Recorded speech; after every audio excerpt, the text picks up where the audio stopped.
Hello, everyone. Good morning to you. And we are coming to you today after, no, it's November 7th, the day after the midterm elections. And we got to wrap this up for you.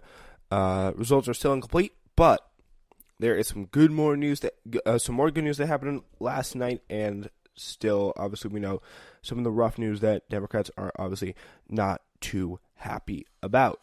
All right, we're going to get through it all, and been a long day yesterday, and we will work through it, of course.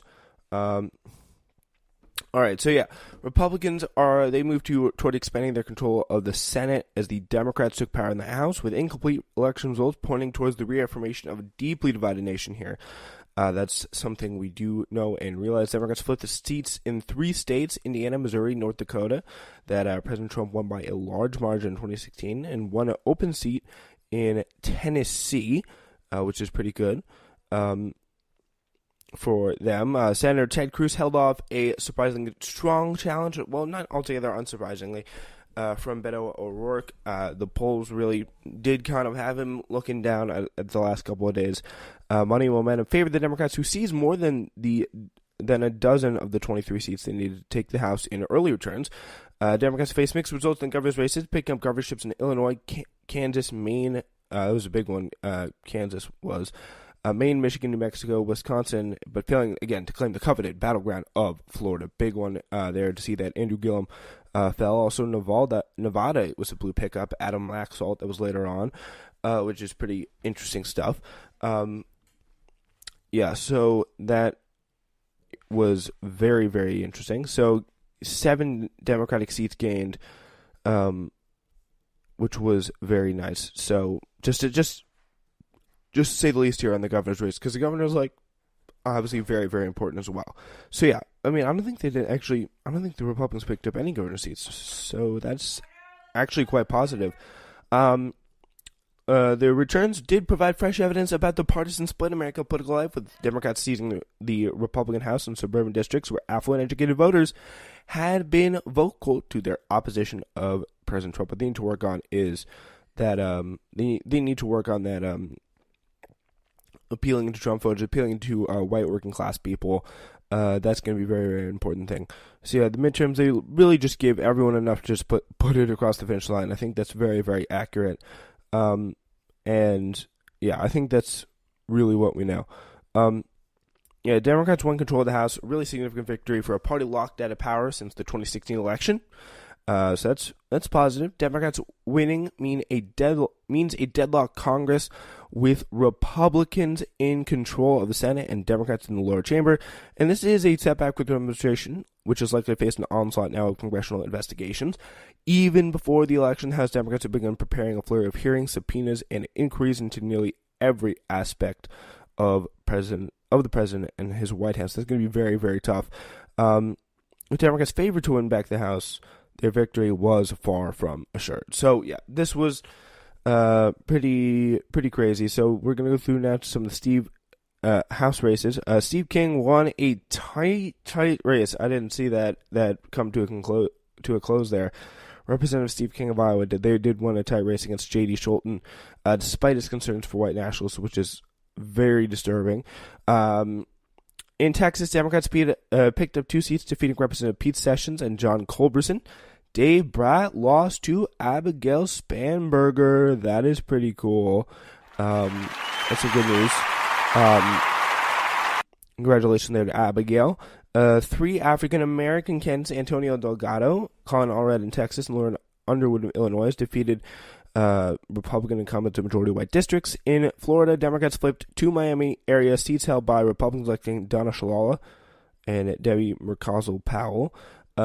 In key Senate races, Joe Donnelly, the most conservative Democrat in the Senate, lost his seat. Good job. In Indiana to Mike Brown. Phil Bredesen lost to Representative Marshall Blackburn. Ted Cruz defeated Beto O'Rourke, whose underdog campaign mobilized Democrats across the country.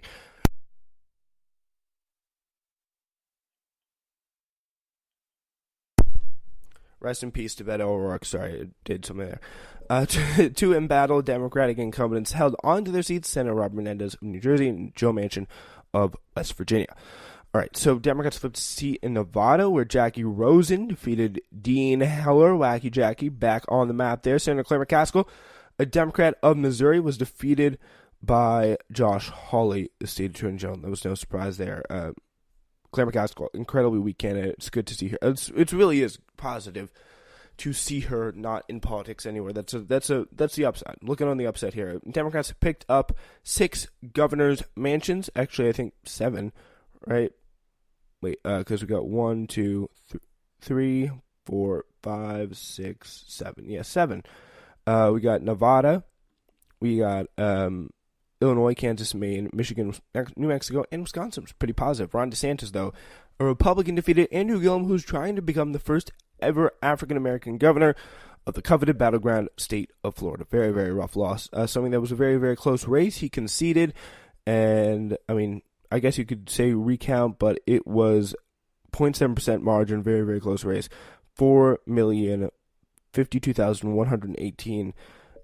Andrew Gillum, 3,996,679. So yeah, very, very, very close race. Yeah, and yeah, wow, that is a very, very close race. Very agonizing to anyone to have to see that take place. Andrew Gillum, he ran a very, very good campaign, and I think it's going to be interesting to look in the future days and to see what the hell happened there.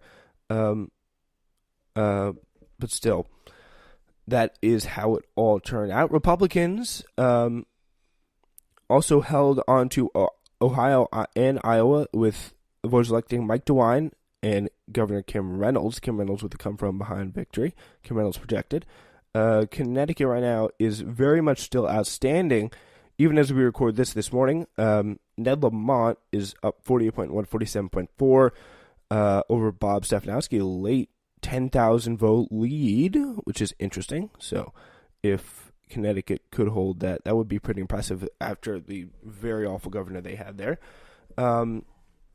So that's very positive. Alaska is probably going to reelect its Republican governor, Mike Dunleavy, and David Ige won, obviously, very popular governor in Hawaii for the Democrats. So, yeah, that's pretty much how it's looking. Connecticut, Georgia, Nevada, and governor's races were, yeah.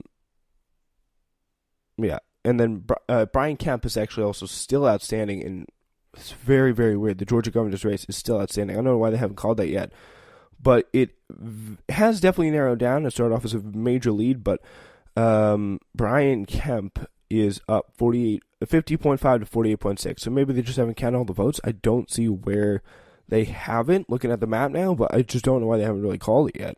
If Stacey Abrams could win, obviously that would be very, very, very nice. Have someone like that win against a voter suppressor kind of guy like that. But it seems like, yeah, like all the precincts are in, and Brian Kemp's in the lead by like around 80,000 votes. Like, I don't really very much see what's going on here. Yeah, that was definitely pretty strange that they haven't called it yet. But I don't know. I think there obviously is a reason for it. But let's see. Let's see. But still very surprising. Got to give a lot of credit to Stacey Abrams for hanging in there. Ted Metz, libertarian, he took away 0.9% of the vote, most likely from Brian Kemp. And yeah, so it's still, they have not called anything yet, and it's still very much going on. So, victory is within reach. And this is, ladies and gentlemen, this is the close situation that I talked about in this most recent Red Alert. It is very, very serious that we take a close eye on this. Watch, call for recounts, call for investigations, call for if there's any voting suppression issues. We need to know about it. Very, very important.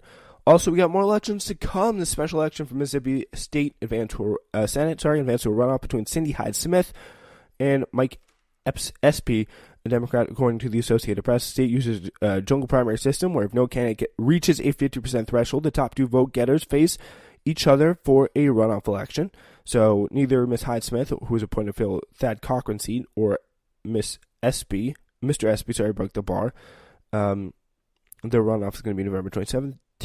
Ballot initiatives. Ladies and gentlemen, Florida restored voting rights to 1.5 million people. Pretty cool stuff. Who had been convicted of felonies but had completed their sentences. Their new voters could change the political dynamics of the 2020 race in this perennial battleground state. 1.5 million voters would certainly make a difference in the majority of the Florida elections, I feel like. And I'm pretty sure I'm right saying that. Like, that could be a very big deal if they got that many new voters coming into the system. Massachusetts voters rejected a referendum that would have repealed the 2016 law preventing discrimination based on gender identity in public spaces, including bathrooms, which is a little strange. Missouri voters legalized medical marijuana, while North Dakota voters did not. So good job, Missouri. Try again later, North Dakota. Now, voters in Arkansas and Missouri both raised the minimum wage. So Missouri doing a good job here on the ballot initiatives. Voters in Arkansas and Missouri raised the minimum wage. In Missouri, the raised wage will rise from 11 to it will go up from $8.50 to $11. Arkansas will increase theirs from $7.85 to $12. 2.5 hours after the polls were scheduled to close, people were still waiting in line to vote in Nevada. Very interesting.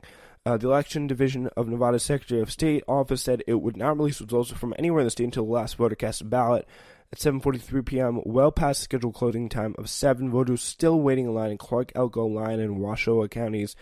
Elko finished by 8:13, Lyon by 9:16. Clark was the state largest county, home to Las Vegas and Henderson, wrapped things up by around 9:21. Washoe County, home to Reno, though, did not close its doors until 10 p.m. when the final votes were counted. But when the ballots were counted, Jackie Rosen did defeat Senator Dean Heller. Mitt Romney is going back to Washington. He won the Utah Senate race. He defeated Jenny Wilson, the Democrat, in a largely uncompetitive race. Moderate Republicans hope he'll be a check on the president, but I really couldn't care less and don't care about anything he has to say. So yeah, we got a lot of firsts going on today, and we are going to get to them all. Ayanna Pressley, Democrat in Massachusetts, will become the first African-American woman to represent Congress after winning her race, according to the Associated Press. She will be a 10-term Democratic incumbent in the primary and Nevada pursue an activist leadership to advance a progressive agenda. Good job for Ayanna Pressley coming up with one of few, to be honest, progressive wins of this night. Jared Polis, a wealthy Democratic congressman in Colorado, became the first openly gay man to be elected as a governor. He wants to push for single-payer health care and renewable energy. That's my kind of guy. Ilhan Omar, big progressive and Democratic state legislator in Minnesota. Rashid Tlaib, a former Democratic state legislator in Michigan, became the first Muslim women elected to Congress after winning their House races, according to the Associated Press. And Omar will also be the first Somalian American to serve in Congress. She called for gun control, single-payer health care, and a pathway to citizenship for undocumented immigrants. Got a progressive caucus in there now. How awesome is that? Therese Davis, a Democrat and former White House fellow from Kansas, and Deb Haaland, a Democratic community activist from New Mexico, being the first Native American women voted into the House after winning their races, according to the Associated Press. Davis was also the first lesbian Native American to be called into the House. She criticized the Republican tax bill and called it a true tax cut for a true tax cut for the middle class. In her contest, Holland drew parallels between the separation of Native American children and the federal government's recent border actions, and that's pretty cool. Republican Marshall Blackburn will be Tennessee's first female senator after defeating her opponent, according to the Associated Press. She's anti-abortion and stressed border security and taxes. So yeah, that's her. It's a big victory in Tennessee. First female senator of Tennessee. Wow. Perhaps one of the most surprising nights of the surprising result of the night was in Oklahoma's 5th district, where Kendra Horn defeated Republican incumbent Steve Russell in Oklahoma's 5th district, which includes Oklahoma City. The victory came in a state that is one of the reddest in the country. President Trump won by 36 points 2 years ago. Republicans had held until now every congressional seat there. There had been signs of discontent. All this led to some backlash. Discontent especially risen in cities